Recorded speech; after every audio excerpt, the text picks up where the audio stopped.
If you want to stand a chance of not only making a cool comic, but to actually getting it finished and published, you need to make a plan for it. But do you really? Yes, but not as much as you might think. And by the end of this video, you're going to know what you need to plan so you can get to making the comic faster. And if you're new, I'm John, a comic creator from the UK, and you're a comic creator who just wants to get their comic finished.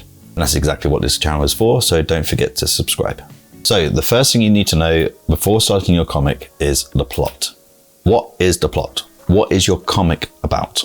If you can answer that question in 1 or 2 sentences, you can just tick this off the list, because your entire comic is going to be built from those 2 questions. So take the time to answer them and be happy with those answers.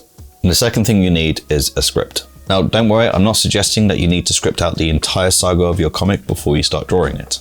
I am suggesting that you should script out the first major arc of your story first. If it helps, think about your comic in sagas, like in Dragon Ball Z. You start with the Saiyan saga, then the Frieza saga, the Cell saga, the Buu saga, and so on. You don't need to know all the details about the Buu saga or even how you get to the Buu saga, but you do need to know how the Saiyan saga starts and finishes and how that sets up the Frieza saga.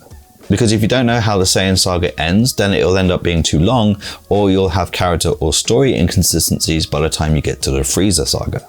It won't be a fun time for you. The entire process will be unnecessarily stressful. So, get your plot nailed and your first arc or saga figured out. Once you've done that, you're done with the writing stage and you can move on to the visuals.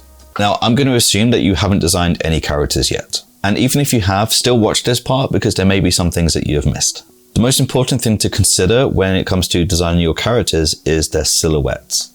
And there's a really easy way to do this, which makes the entire process of character design simpler. So when you're designing your characters, you first need to think broadly and then narrowly, and then broadly and then narrowly. This is essentially what your thought processes are going through for each character. So big, then small, big, then small. And what that looks like is something like this. So let's say you start broad. So you've got one of your main characters, and let's say that they're big and strong and sturdy. So you start thinking in terms of boxes. You just draw a big box. That's the major shape of the character. Box.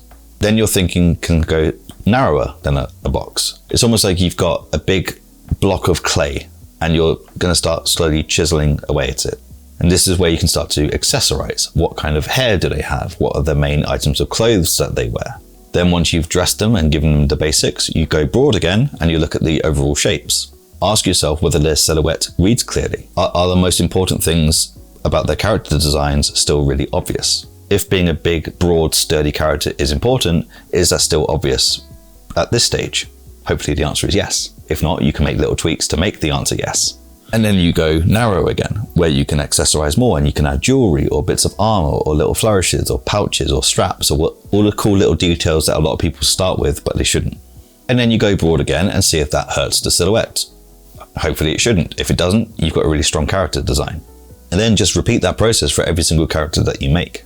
The goal with the silhouette is to make it obvious who the characters are just by their silhouettes. This is extremely important for us because remember, you're drawing a comic with these guys, and so you're going to have many panels where they're going to be teeny tiny. So if they're not obvious at this size, who is who, then it's going to be a lot harder for your audience to latch onto these characters and know what's going on in your comic. Also remember that you're going to be drawing these characters over and over and over and over again. So if you've got a basic structure for them that you can rely on, that will make it a lot easier, rather than relying on the details which take time and are complicated, especially when you're drawing them at this size. Whereas drawing a big blocky character and thinking in terms of the big shapes is going to be much easier when you're drawing them at this size. Now, I did a video a while ago on world building for your comic, so put that one in your watch list. I'm not going to dive into that here. Now, one final thing that I will say on character design, because a lot of people do it, and I used to do it a lot as well, is to take into consideration your future self. So I've already said that we're going to be drawing these characters over and over and over again. And, you know, having complex tattoos or having a dress made entirely out of belts, they are undoubtedly cool. They are cool things, okay? So it's not a knock on cool. The rule of cool I subscribe to. But your future self is probably going to hate you if your main character has so many straps and so many different accessories that you need to draw over and over and over again, not just repeatedly, but in different positions and different poses. So be kind to your future self. And if you're a writer, don't design a character like that. Like, don't make them draw characters like that unless you're willing to have your comic take a fucking very, very long time to finish. That's it on character design. I also have a video that I recommend you watch about character design in general, which I've recommended before on the channel. I'm going to recommend it again. The link is in the description. So we've got our plot. We've got our first arc. We've got our characters and environments designed. Now let's pull all of those things together. I personally use Notion as my comic creation hub. This is where I keep my plot, my design bible, my references, my script, and it's where I can track my progress too.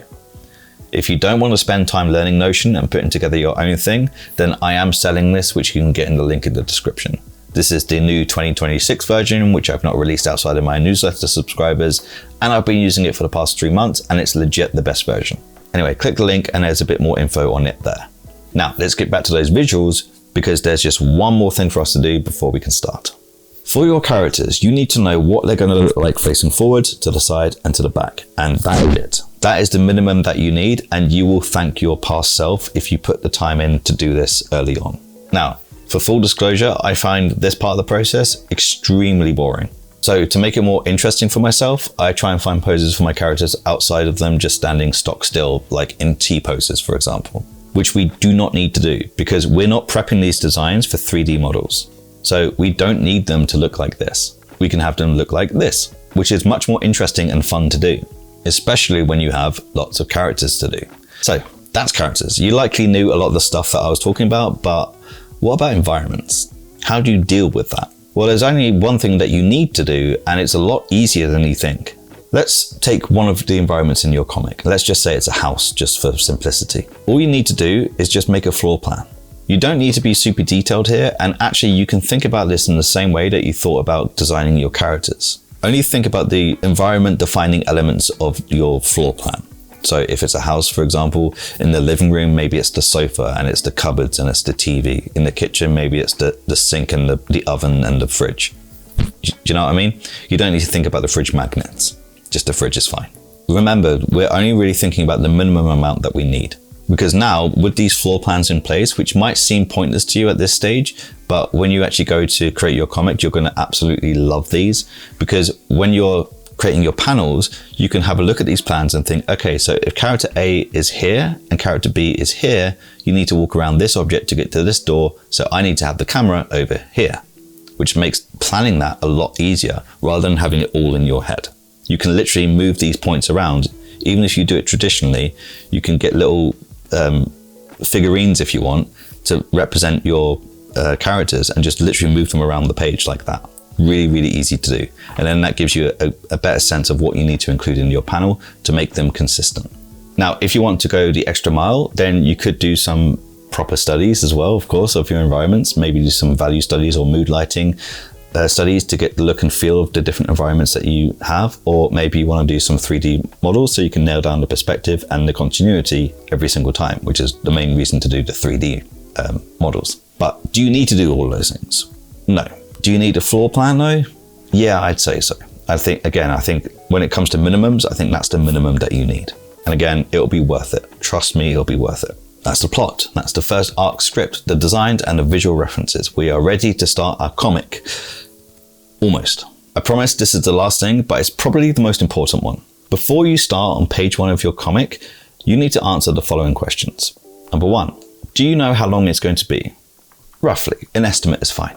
Why do you need to know that? Because it's going to give you a better understanding of how long this comic is going to take, which is going to help you mentally manage it a lot better. Number 2, which format is your comic going to be in? This is going to save you a lot of headaches later on, and in case you don't know what I mean, is your comic going to be a traditional print media format, or is it going to be a vertical scroll format? They're basically the two options that you have. If you don't know which format you're going to go for, I always recommend the print media format because I think it's more versatile and it's easier to take the print media format, the traditional format, into the vertical scroll format rather than the other way around. So if you do decide to change your mind, you have that optionality there if you want it. So if you don't know, go for the traditional format. Question 3, is it digital only or do you think you'll ever print this? If you haven't set your comic up for print, and you decide to print it months or years down the line, then you will effectively have to edit every single page you've done to ensure it is appropriate for print. So understanding early on whether you're going to print it or not is extremely important, and it can save you hours, if not days, in the future. Because if you ever decide that you will print it, then the edits that you will probably have to make anyway will be so minimal compared to having to edit a page that you never thought you were ever going to print. Now, I'm not going to go into a huge amount of details about what you should set up because it's going to vary a little bit, and the best people to ask are actual printers because they are the actual experts. But here are some terms for you to Google that will help you. They are on screen now. Google those, learn about those, and yes, that's pretty much all you will need. Now you can finally start your comic. Now, depending on the kind of creator you are, you either under plan or over plan. I kind of hop between the two, where in some areas I overplan to the point where I never ever start, and other times I rush way too fast into the comic and it kind of falls apart a little bit. And you'll be either someone who rushes in too quickly or someone who never starts because you're trying to get everything perfect before you actually start. Regardless of which one you are, the main point to remember is this. The entire purpose of a plan is to make your life easier and to make the comic consistent. That's all a plan is there for. That doesn't mean that the plan has to be fully figured out before you start. And it doesn't mean that you can't start a little bit early. And if you're not sure exactly when to start making your comic properly, and if this video hasn't really helped answer that question for you, then just start. Just starting is better than not being sure and never starting. And your plan for your comic can literally be to figure it out as you go. That is totally fine too. I often take a break from my comic to figure out a new design or to rework an environment that isn't quite working because perhaps I missed something earlier on. There's only so much planning you can do at the start, and there's going to be things that you're going to miss or things that you don't do as well as you could have done. So again, I think starting and tweaking the plan as you go is the best option rather than to only focus on the plan and never actually start the comic. And to be honest, your comic progress is very likely not going to be linear. It's not a case of you sitting down and plotting out all these pages that you'll do like 1 page a week every week for the next 2 years. It's not going to work out like that. Life isn't as simple or easy as that. So use that to not be afraid to start. Know that it's not going to be linear and there are going to be bumps in the road regardless of what your plan is. Everyone has a plan until they get punched in the face. So just start. And if you need guidance along the way, along your journey of making your comic, then check out my Patreon because I offer mentorships for comic creators. Most of the time, the biggest issues with our comics is knowing whether or not we're making the right choices or not. And to find out whether you're making the right choices for yours, watch this video next.